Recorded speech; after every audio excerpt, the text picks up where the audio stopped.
बड़े बुजुर्ग के चेहरे पर उदासी छा गई। सच्चाई यही थी कि जियांग परिवार अब पहले जैसा शक्तिशाली नहीं रहा था। बाहरी दुनिया ने जियांग वंश के प्रति वह राजवंशीय सम्मान खो दिया था। वे अब भी युन्नी अमर कमल की बात ही करने वाले थे कि तुमने हल्की हंसी के साथ उन्हें बीच में रोक दिया और कहा, सिर्फ साधना दोबारा शुरू करने के लिए ही तो इस पवेगी तो है, इसके बिना भी मैं वही कर सकता हूं। बड़े बुजुर्ग एक पल के लिए स्तब्ध रह गए, फिर अचानक उत्साहित हो उठे। युवा पूर्वज, क्या आप सच में ठीक हो गए? तुम मुस्कुराए और कहा, शुभ समाचार की प्रतीक्षा कीजिए। इसके बाद तुम सभी हाल से निकल गए और अपनी साधना गुफा में लौट आए। वहां पहुंचते ही तुमने गुफा की संरचना सक्रिय की। विशाल मात्रा में स्वर्ग पृथ्वी की आत्मिक ऊर्जा तुम्हारे शरीर में प्रवाहित होने लगी। भीतर निरीक्षण करने पर तुम्हें अपने शरीर में भ्रूण जैसी एक धुंधली आकृति दिखाई दी, जो गहन दांव नियमों से बनी हुई थी। यही सिस्टम द्वारा दिया गया जन्मजात पवित्र शरीर का प्रारूप था, जो बस तुम्हारे साथ पूर्ण विलय की प्रतीक्षा कर रहा था।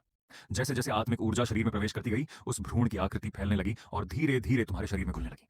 लगभग 3 घंटे बाद जोरदार कंपन हुआ और पूर्ण विलय संपन्न हो गया। जन्मजात पवित्र शरीर पूरी तरह बन चुका था। तुम्हारी प्रकृति के अनुसार यह पवित्र शरीर और भी विकसित हुआ। सुनहरी आभा पूरे शरीर में फैल गई।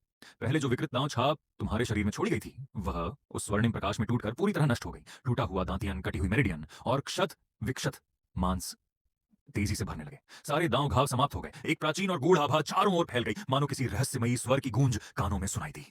स्वर्गीय दांव मर चुका है, समस्त मार्ग नष्ट हो चुके हैं, तो फिर नियति कहां टिके? अचानक तुम्हारे शरीर से अपार प्रकाश फूट पड़ा। जांग परिवार की रक्षात्मक संरचना तक कांप उठी। यह क्षण ऐसा था मानो दिन के उजाले में बिजली गिर पड़ी हो। पूरा जांग परिवार चौकन्ना हो गया।